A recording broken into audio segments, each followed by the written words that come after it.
Hello, my name is James Ferguson from Rich Tone Music, and we're here today to show you some of our new Taylor guitars that we've just received into stock. The idea is to give you an overview of the guitar, some of its features, some of the woods, and perhaps do a couple of small pieces so you can hear how the guitar sounds and hopefully give you some idea of what they sound like. What we've got here is Style 1 Taylor. This is part of the GS family and size of guitar. Wonderful instrument, and one of the most striking features of it is the top, which is one of the most beautiful pieces of Adirondack I think I've ever seen. It's absolutely perfect in every way, and I don't know if you can see on the camera there, but hopefully if not you'll be able to see it from some of the pictures we've got elsewhere on the listing. Such even lines going across this top. It really is a pleasure to look at it. It's just beautiful, and it really, you know, is one of the nicest pieces of wood that I've seen, and it is hard to get a piece of wood that looks that good to put on top of a guitar. In terms of the sonic qualities of a Adirondack, it's a hard, stiff wood. It resonates well. It gives you maximum volume and cutting power, and the cutting through power rather, and the tone of it is quite even on the high mids. So in terms of its tonal qualities at low volume, you're still getting quite a lot of even brightness there, and ranging right through to resonance on the low end. You know, long, strong resonance. Now, coupled with this Adirondack top on here, we've got Madagascar Rosewood back and sides, which is very familiar in its sound quality to that of Brazilian rosewood, and obviously that's really hard to get now.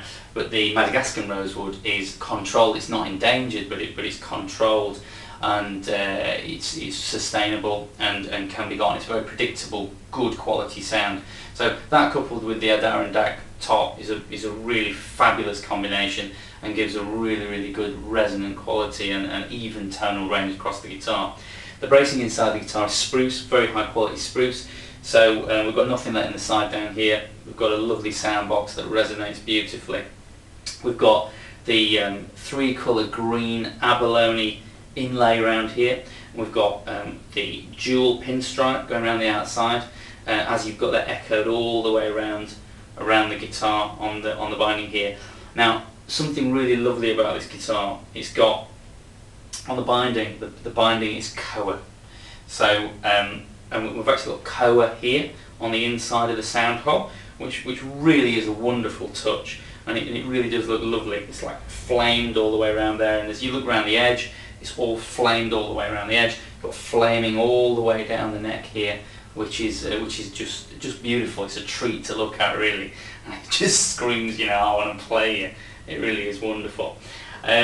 The radius of the top of this guitar is very slightly cambered like that. It's a 65-foot radius curve. So just to explain that, if we've got a big circle that was from here to the centre was 65 feet, this would be right on the outside edge, and there's a very slight curve on there, and that just aids the sonic ability of the top to project its sound correctly inside the sound hole there. We've got a Florentine cutaway, which is a spiky one here, as opposed to the Venetian, which is a little bit rounded. I prefer the look of this. I think it looks absolutely stunning. None of these guitars have electrics. This is purely so you've got access for people who want to play a little bit higher up the neck, and obviously for the aesthetics of it, it really does look beautiful. So we've got the nice Florentine there. The neck is mahogany, very traditional wood to make the neck of. There's no backstrap variation here. It's just mahogany all the way down on the neck, as you can see going down there. Now, one of the interesting features of this neck is that it is a slightly wider nut. Now, I know that appeals to some people. Perhaps if you've got slightly larger hands, or if you just want to get in there and for finger picking and so on, it just makes it a little bit easier.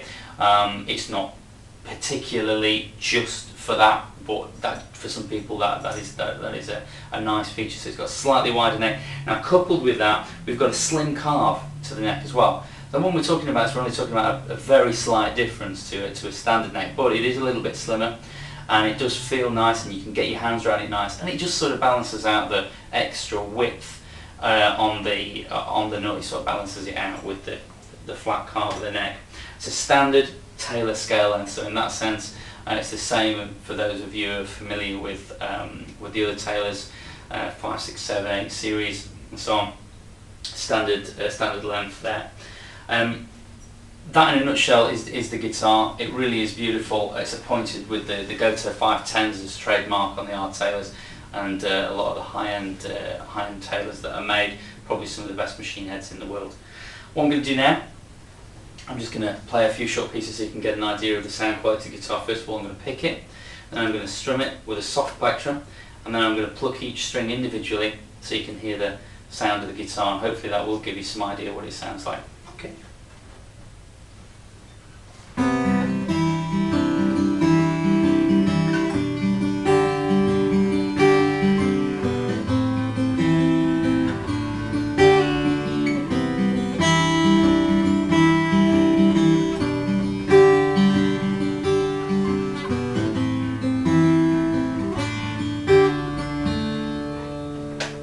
Okay, now strumming.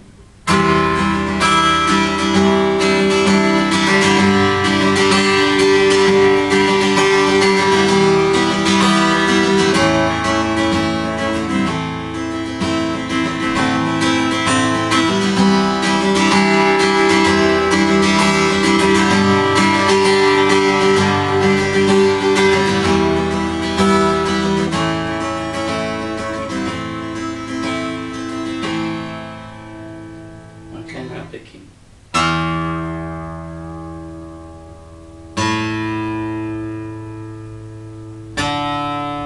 Let's pick that one again.